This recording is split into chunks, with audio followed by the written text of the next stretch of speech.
La la la la la la la la la la la la. ನಮಸ್ಕಾರ friends, welcome back to our channel Smriti movie memories. ನಾನು ಪೂಜಾ. ಇವತ್ತಿನ ವಿಡಿಯೋದಲ್ಲಿ ನಾವು ಮಾತನಾಡೋದು ಕನ್ನಡ ಚಿತ್ರರಂಗದ ಒಂದು ಅದ್ಭುತ ಪ್ರತಿಭೆ ಬಗ್ಗೆ.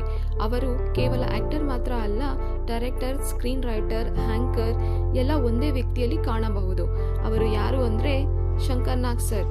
ಶಂಕರ್ ನಾಗ್ ಅವರ ಒರಿಜಿನಲ್ ನೇಮ್ ಶಂಕರ್ ನಾಗರಕಟ್ಟೆ. ಅವರು ಬದುಕಿದ್ದು ಕಡಿಮೆ ವರ್ಷ ಆದರೂ ಅವರ ಟ್ಯಾಲೆಂಟ್ ಮತ್ತು ಲೆಜೆಸಿ ಇವತ್ತಿಗೂ ಕನ್ನಡಿಗರ ಮನಸ್ಸಿನಲ್ಲಿ ಜೀವಂತವಾಗಿದೆ. ಶಂಕರ್ ನಾಗ್ ಸರ್ ನವೆಂಬರ್ 9, 1951 ಜನಿಸಿದರು. ಅವರು ಕರ್ನಾಟಕದ ಉತ್ತರ ಕನ್ನಡ ಜಿಲ್ಲೆಯ ಹೊನ್ನಾವರದಲ್ಲಿ ಜನಿಸಿದರು. ಬಾಲ್ಯದಿಂದಲೇ ಅವರಿಗೆ ಆಕ್ಟಿಂಗ್, ಡ್ರಾಮಾ, ಸ್ಟೇಜ್ ಪರ್ಫಾರ್ಮೆನ್ಸ್ ಮೇಲೆ ಇಂಟ್ರೆಸ್ಟ್ ಇತ್ತು. ಸ್ಕೂಲು, ಕಾಲೇಜ್ ಸಮಯದಲ್ಲೇ ಶಂಕರ್ ನಾಗ್ ಸರ್ ಅವರು ಕಲ್ಚರ್ ಪ್ರೋಗ್ರಾಮ್ಸ್, ಡ್ರಾಮಾ ಇವುಗಳಲ್ಲಿ ಆಕ್ಟಿವ್ ಆಗಿದ್ದರು. ಅವರ ಪರ್ಸನಾಲಿಟಿ ತುಂಬ ಎನರ್ಜೆಟಿಕ್ ಆಗಿತ್ತು. ಮಾತಾಡೋ ರೀತಿ, ಎಕ್ಸ್ಪ್ರೆಷನ್, ಕಾನ್ಫಿಡೆನ್ಸ್ ಇವುಗಳು ಜನರಿಗೆ ಬೇಗ ಇಷ್ಟ ಆಗ್ತಿತ್ತು. ಅವರ ಮನಸ್ಸಿನಲ್ಲಿ ಒಂದು ಕನಸು ಕ್ಲಿಯರ್ ಆಗಿತ್ತು. ನಟನೆ ನನ್ನ ಕನಸು, ನಾನು ಇದರಲ್ಲಿ ದೊಡ್ಡದಾಗಿ ಸಾಧಿಸಬೇಕು ಅಂತ. ಸಿನಿಮಾಗೆ ಬರುವ ಮೊದಲು ಶಂಕರ್ ನಾಗ್ ಸರ್ ಥಿಯೇಟರ್ ಫೀಲ್ಡ್ನಲ್ಲಿ ಸ್ಟ್ರಾಂಗ್ ಆಗಿ ಗ್ರೋ ಆದರು.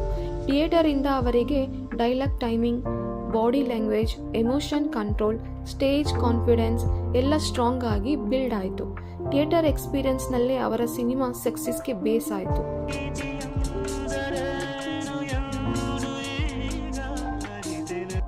ಶಂಕರ್ ನಾಗ್ ಕನ್ನಡ ಸಿನಿಮಾ ಇಂಡಸ್ಟ್ರಿಗೆ 1970s ಆ್ಯಂಡ್ 1980s ಟೈಮ್ನಲ್ಲಿ ಎಂಟ್ರಿ ಕೊಟ್ಟರು. ಅವರ ಆ್ಯಕ್ಟಿಂಗ್ ಸ್ಟೈಲ್ ಡಿಫ್ರೆಂಟ್ ಆಗಿತ್ತು.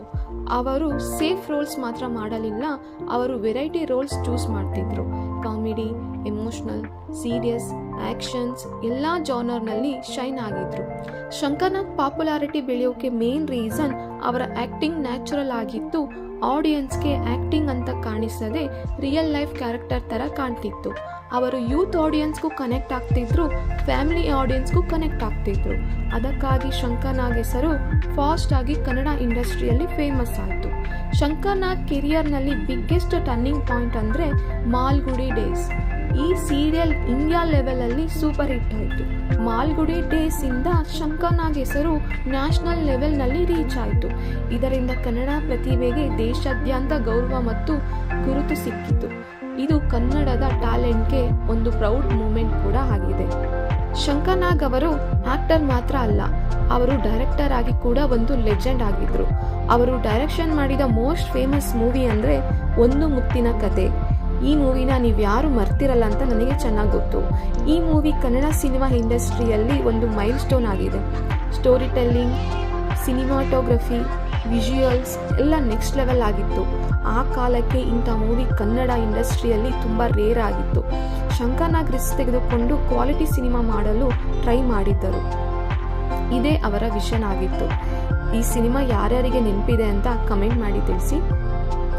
ಶಂಕರ್ ನಾಗ್ ಅವರು ಸಿಂಪಲ್ ಮತ್ತು ಹಂಬಲ್ ಮತ್ತು ಫ್ರೆಂಡ್ಲಿ ಆಗಿದ್ದರು. ಫೇಮ್ ಇದ್ದರೂ ಆಟಿಟ್ಯೂಡ್ ಇರ್ತಿರ್ಲಿಲ್ಲ, ವರ್ಕ್ ಪ್ಯಾಷನ್ ಮಾತ್ರ. ಅವರು ಯಾರನ್ನೂ ದೂರ ಇಡದೆ ಎಲ್ಲರ ಜೊತೆಗೆ ಸರಳವಾಗಿ ಬೆರೆತು ಹೋಗ್ತಿದ್ರು. ವಿಶೇಷವಾಗಿ ಬೆಂಗಳೂರಿನಲ್ಲಿ ಆಟೋ ಡ್ರೈವರ್ಸ್ ಜೊತೆ ಅವರು ಫ್ರೆಂಡ್ಲಿಯಾಗಿ ಮಾತಾಡ್ತಿದ್ರು ಅಂತ ಕೇಳಬರುತ್ತೆ. ಅವರು ಆಟೋ ಡ್ರೈವರ್ಸ್ ಜೊತೆ ಕೂಡ ಸೇಮ್ ರೆಸ್ಪೆಕ್ಟಿಂದ ಮಾತಾಡ್ತಿದ್ರು. ಅದಕ್ಕೆ ಅವರಿಗೆ ಶಂಕರ್ ನಾಗ್ ಅಂದರೆ ತುಂಬ ಇಷ್ಟ ಅಂತ ಹೇಳ್ತಾರೆ. ಶಂಕರ್ ನಾಗ್ ಅವರು ಸಿನಿಮಾ ಜೊತೆಗೆ ಬೆಂಗಳೂರು ಅಭಿವೃದ್ಧಿ ಬಗ್ಗೆ ಕೂಡ ಕನಸು ಕಂಡವರು.